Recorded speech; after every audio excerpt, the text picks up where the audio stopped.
you for that. I think I'm the one who's very fortunate to be here tonight. Thank you so much for inviting me, and thank you all for being here. I really enjoyed hearing so many of your work. So many of the people here read from their own works. That's marvelous. So, in Calamity's wake, in short, it's the story of Miette, a young woman who, upon the death of her very beloved father, is sent on a quest, her beloved adoptive father, sent on a quest to find her biological mother, who is the infamous frontierswoman, Calamity Jane.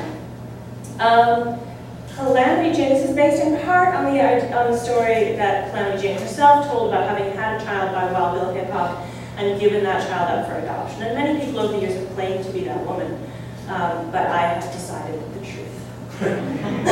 So I'm going to start at the beginning with Miette.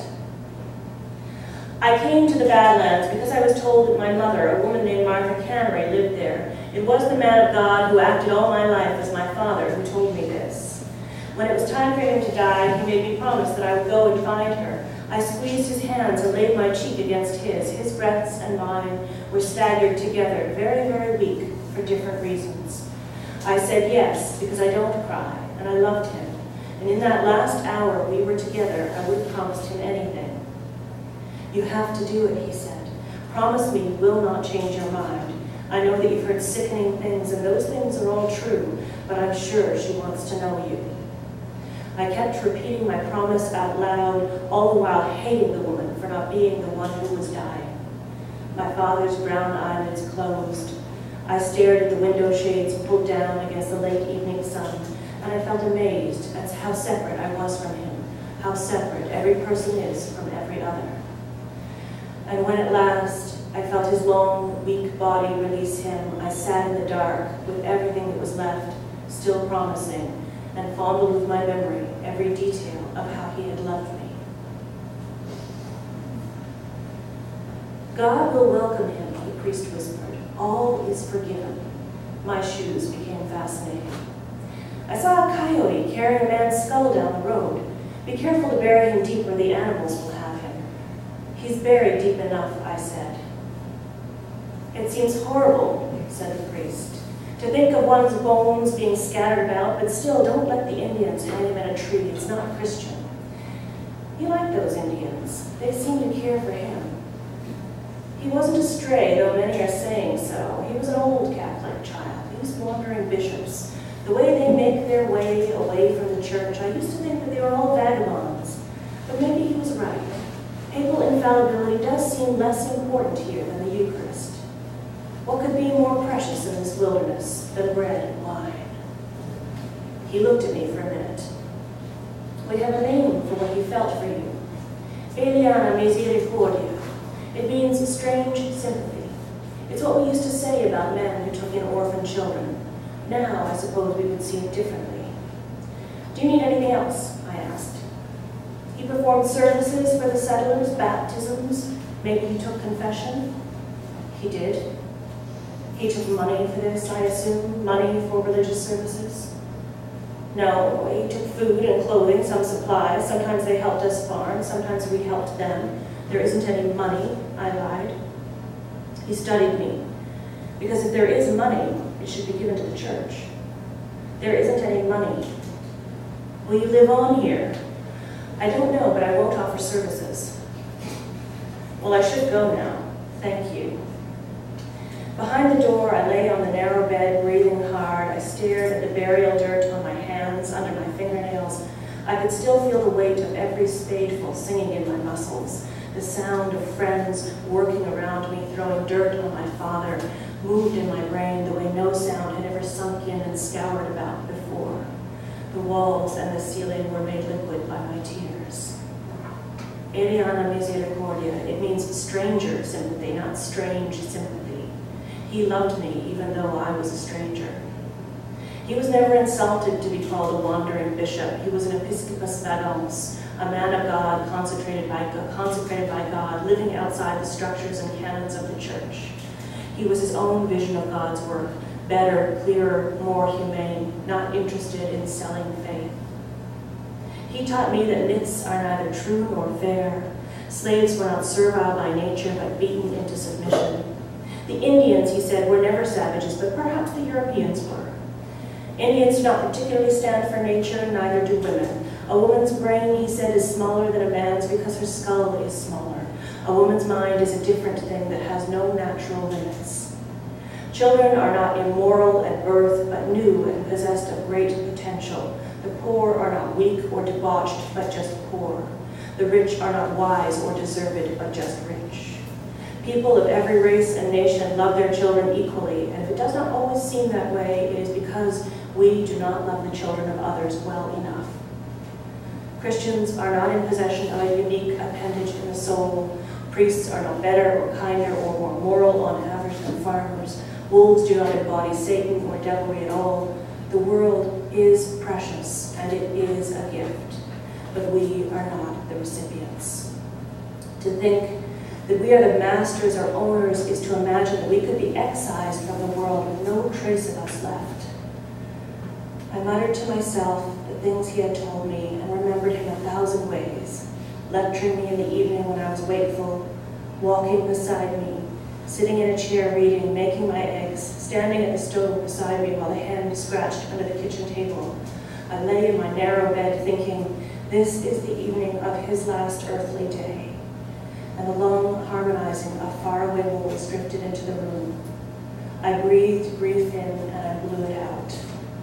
I remembered him explaining himself, kneading bread, leaning the red heels of his palms into the dough as if it could be sculpted to hold ideas.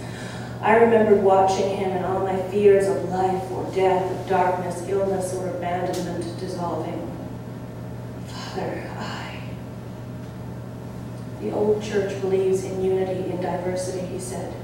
In the old theology, church meant reconciliation. Taste this, he said. And I looked down from his face, the length of his arm, at the green leaf pinched between the fingers of his hand, which was crusted with flour. I smelled the bruised herb. Reconciliation.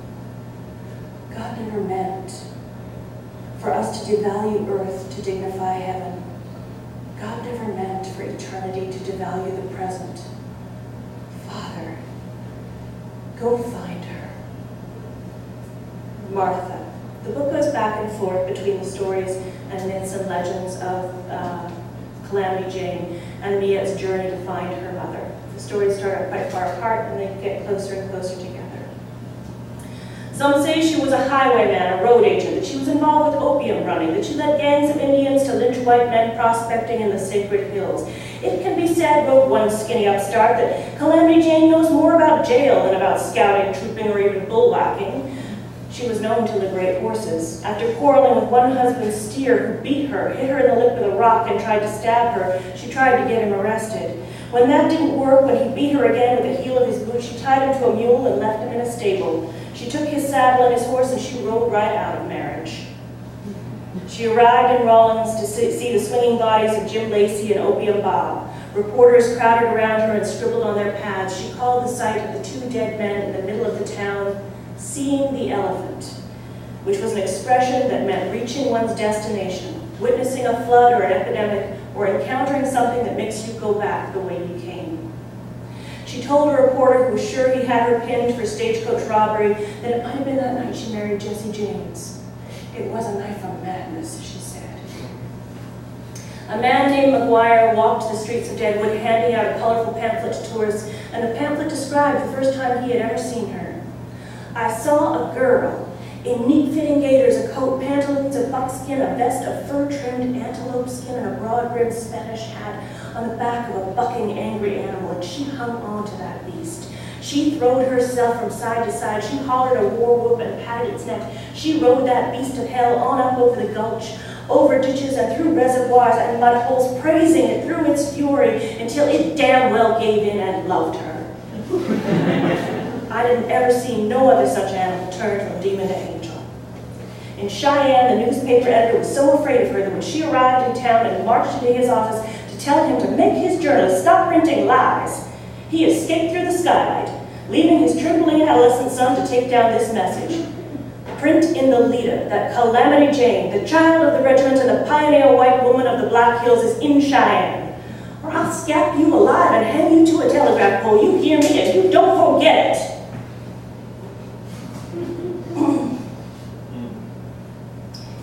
Cairo, this is Martha again, Calamity Jane.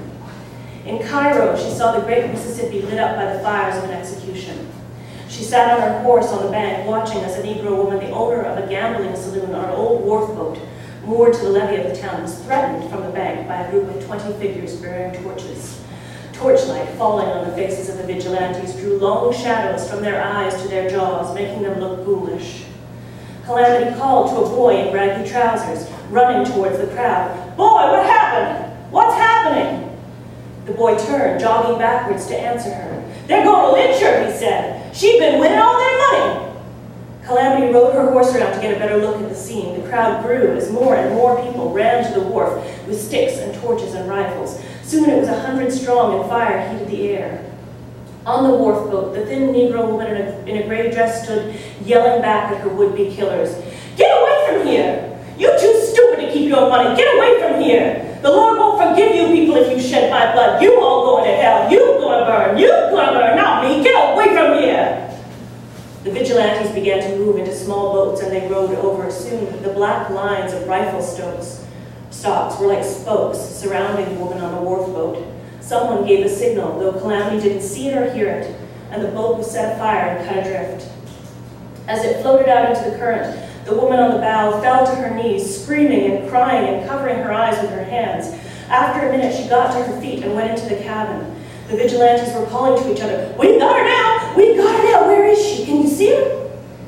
When the wharf boat was well into the stream, the woman appeared, standing at the freight opening. Her hair was wild, released from its severe bun. Her eyes were wide and her whole body tensed.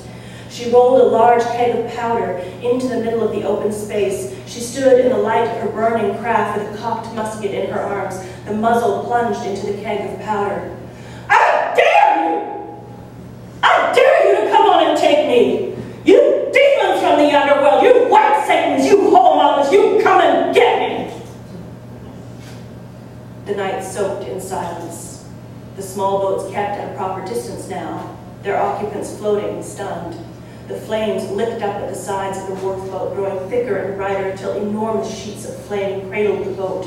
The woman stood, floating down into the darkness that swallowed the river. With her cocked musket still in the keg of powder, she cursed and defied her executioners. Calamity rode to the water, swung off her horse, and waded in. She swam, limbs thrashing in the water, towards the woman. "Jump! I won't let them lynch you. Jump! Jump and swim away from the boat." She screamed at the vigilantes, "Put your guns down! Put your guns down! She's a woman! Are you going to burn her alive? Are you going to hang the woman? Put your guns down! God damn it! Put your guns down!" Calamity heard an explosion. It was a boom that struck her in the gut. She felt it move through her. She saw the wharf boat sink. Sparks showered the water, fell on her wet hair. "Damn you! Damn you!" She smacked and punched and kicked the water as she waded back to shore. There was a long silence from the people in the boats. Their arms were at their sides, weapons on the ground. Their expressions were astonished. A number finally spoke out in sincere voices as if to a jury. "She didn't have to do that. I didn't have the heart to lynch a woman, nigger. We would have taken her in for cheating, that's all. We were only trying to frighten her. Nigger woman was crazy. She had a death wish. Don't they all?" So as Mia travels across the Badlands of southern Alberta to the Badlands of through North Dakota, through Montana, Dakotas, down to South Dakota, she's quite exhausted as time goes on, and she questions herself all the time, "Why am I doing this? This woman gave me up for adoption. I know I made this promise to my father and I loved him. He gave me a good life. But this woman gave me up. She didn't want me. Why am I looking for her?" And so she meets on her way many different people who knew her mother and gets fragments of the different parts of the legend and finds out more and more about the kind of amazing people who were part of her mother's community, and more about her mother. But she also encounters ghosts and strange creatures in the night. And one of those who kind of comes up again and again is a woman that she comes to call the Hag. As the night came on, this is the end, I observed the time and distance of the sun and the moon's nearest limbs. I found myself making lists, reducing everything in me and around me to lists, just to force myself to stay with the present, keep sane, keep hold of my thoughts which were slippery in my loneliness. Measured the width of the river from the point across to the point of view, measured the curve of the flow around the rocks, measured how white the foam is on the banks, measured the height and width of reeds, measured the length of time I need, measured my grief at losing my horse, measured her body with my memory, measured the hours past measuring, measured the likelihood of wolves, measured the length of the grass in the shade and in the sun, measured the shadows from clouds, measured the undertow based on daisy heads thrown into the water and when they are pulled under the surface, measured the reasons for continuing, measured the wound on my head, measured how much I love my father, measured how much I still hate her, measured the limbs of the sun overhead, measured the streaks of color, measured the shock from watching the spirals, measured the nut of fear in my chest,